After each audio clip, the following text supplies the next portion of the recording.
Welcome back to the workshop.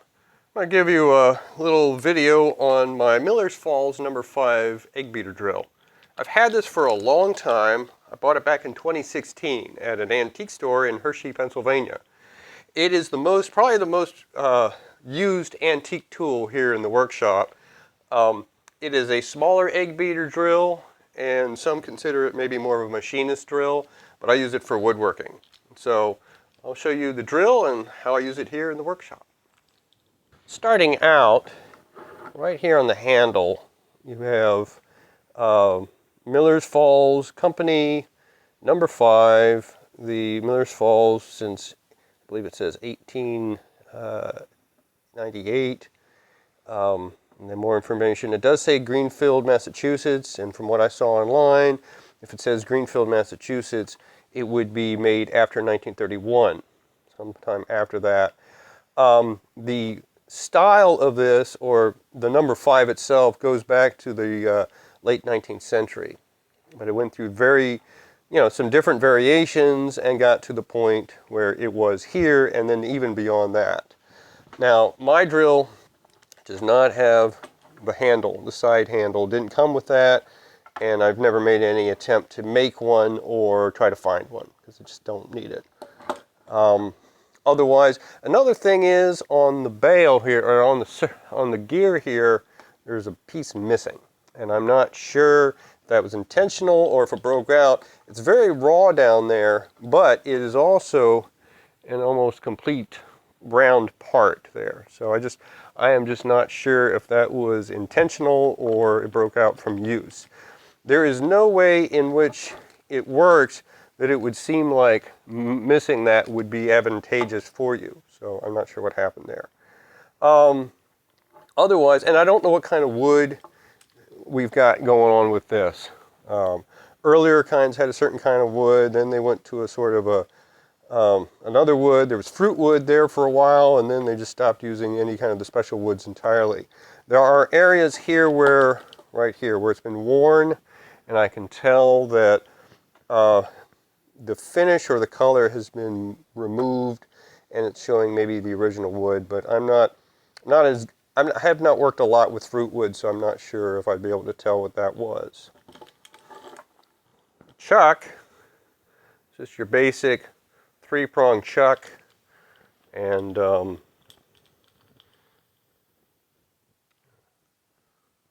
work that together as you would with anything else. It comes together, and it holds some really small bits. It's not really for the larger bits, but that's just fine with me. It's not that important. The drill itself, when I bought it, came with some bits located here in the handle. So, now some of these drills did come with 6 bits, and this is 6 bits, but I'm not sure that they are original to this drill. These two are the same size, so that's why I'm guessing they're not original to the drill.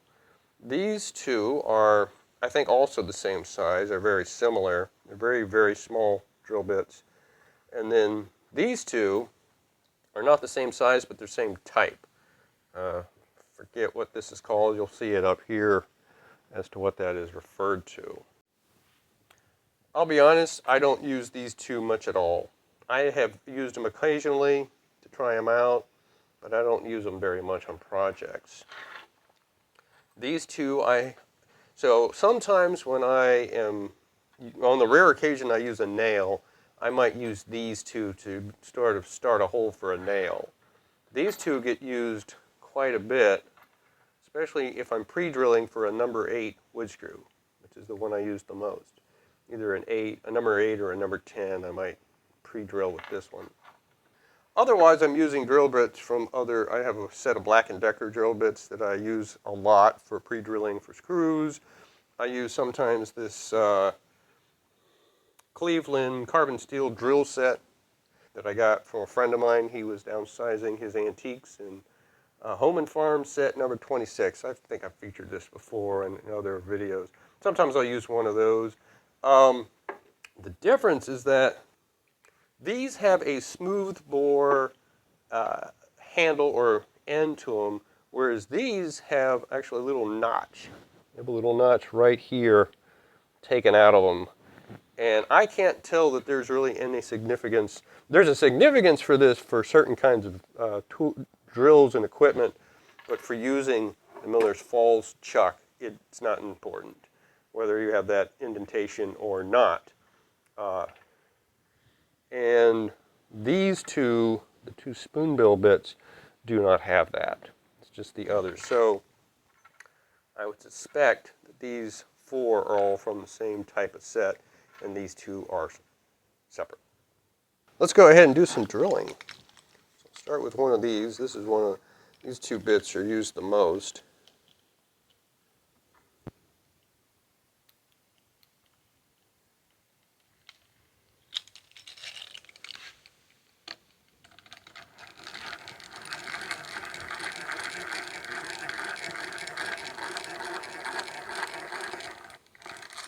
Nice, clean motion. Very smooth. That's why I like it. All right, let's try one of these little ones. Like I said, I use them a lot too. Mainly for nail holes, but sometimes for smaller screws. Pilot holes. They go through real fast. You just leave a little tiny hole. Let's try one of these spoon-like bits. I don't use these very often, but I have used them. They bore a much bigger hole. Let's try it over here where you can see it.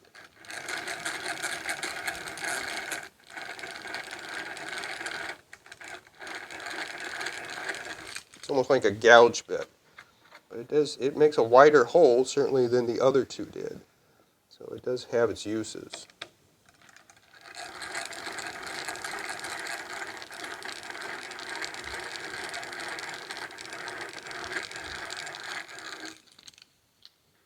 There we go. Yeah, much larger hole.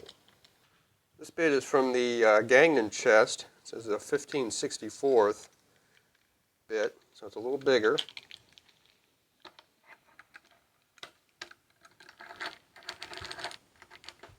Probably used on metal rather than wood, but give it a try. It's working just fine.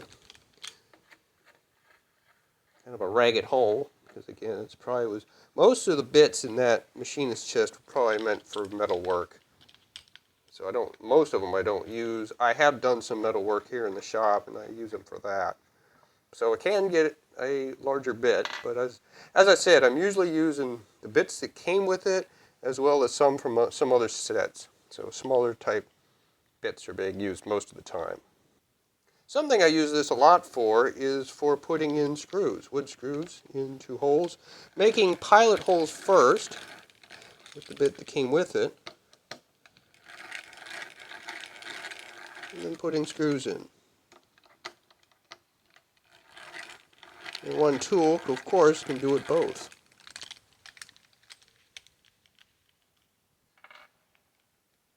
This is just a Phillips head screw bit I got from who knows where, I don't know.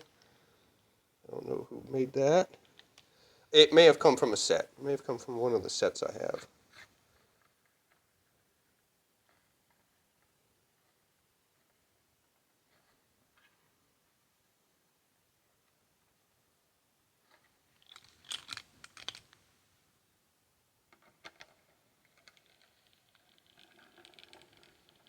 And it goes, they just flow right in.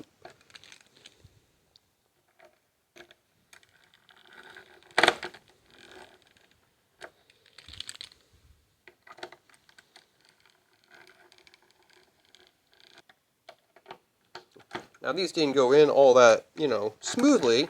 But there's one additional thing you could always do, and that is to countersink it. Get a countersink bit. Put that in there. Doesn't take a lot.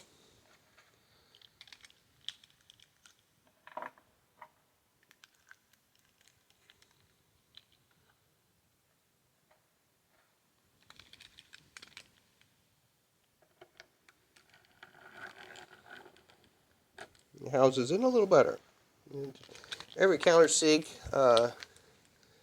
just you figure out how much pressure you need to give. Let's do this one here.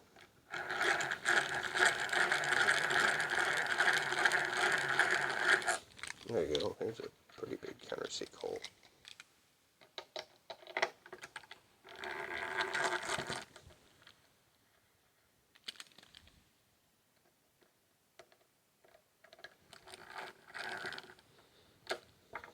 Yeah.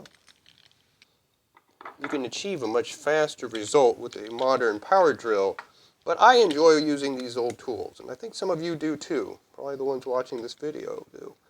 So it is a fun drill to use.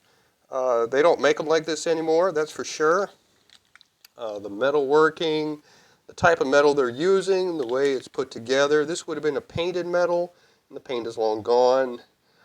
Except for lubricating it occasionally, there is no other restoring that I have done to this.